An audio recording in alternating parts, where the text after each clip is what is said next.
The Police and Prisons Civil Rights Union is worried about the targeting of on and off-duty police officers. This comes after the police captain of the Muizenberg SAPS in the Western Cape was stabbed to death in Khayelitsha. Another officer was gunned down in KwaZulu-Natal alongside 3 of his family members.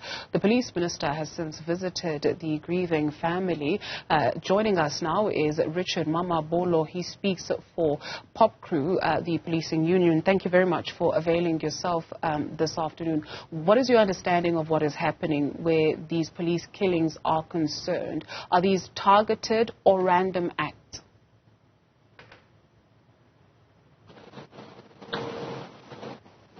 Good afternoon. We think that these killings are targeted. You remember that we've been having such incidents over the years, and just last year alone, it was reported that between July and September, there were around 22 police officers who had been killed. And since September, there have been numerous other police officers who had been targeted, mainly for their firearms, but as well as for the cases they are currently investigating. So it does seem as if police officers are actually being targeted. And again, we remember that there have been about 5 police stations which had been attacked in the past year. So it is quite a worrying issue that we have had engagements with the SAPS management around. But up to so far, there has not been much action taken.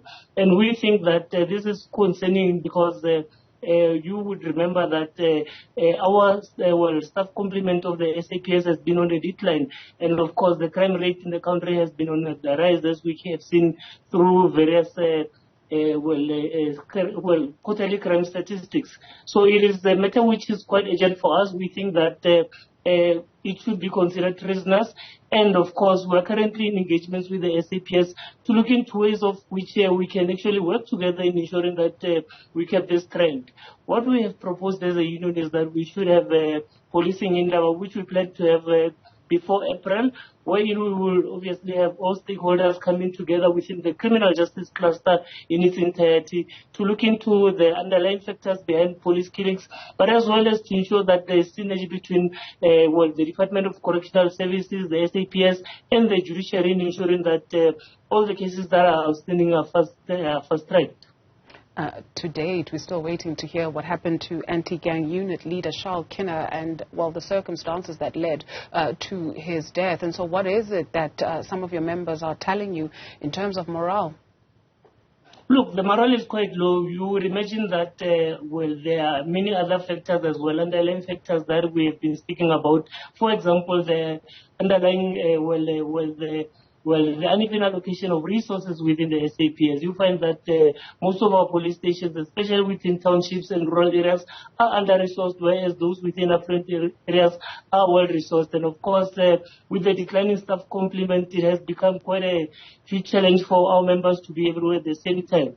Again, we note that there has been an increase of just below 10,000 police officers in the past year, but as well, whenever you consider that all these people will be deployed to areas where there are no resources, it then puts their lives at risk again. So as much as we welcome that there is an increase in the staff complement, but we need to ensure that resources are made available.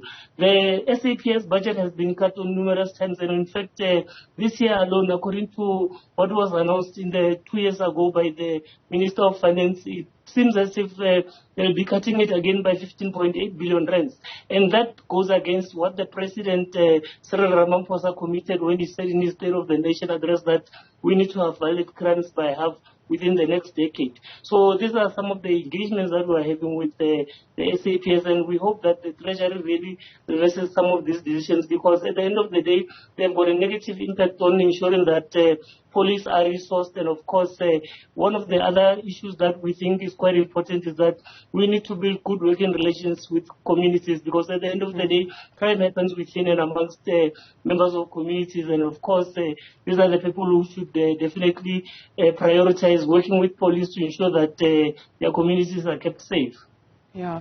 In light of these killings, the police minister, Bekele, is saying, and I quote, Amapoyisa should not be having tied hands when it comes to the protection of their lives and the lives of the people that they are supposed to be protecting. We're not calling for police to be rogue or reckless, but we are not calling for police to be wheelbarrows or to be pushed around by the criminals, reiterating his stance that the police should defend themselves. Your position?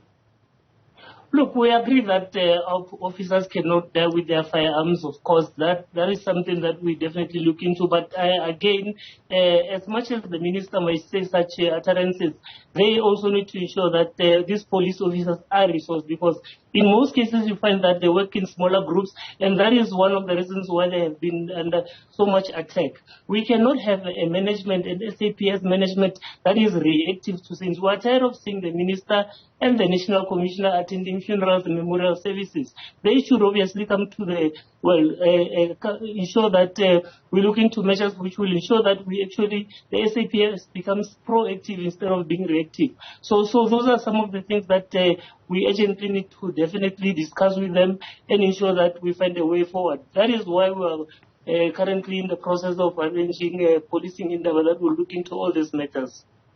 Thank you very much to Richard Mamabolo. He speaks for the Police and Prisons Civil Rights Union, also known as Popcru.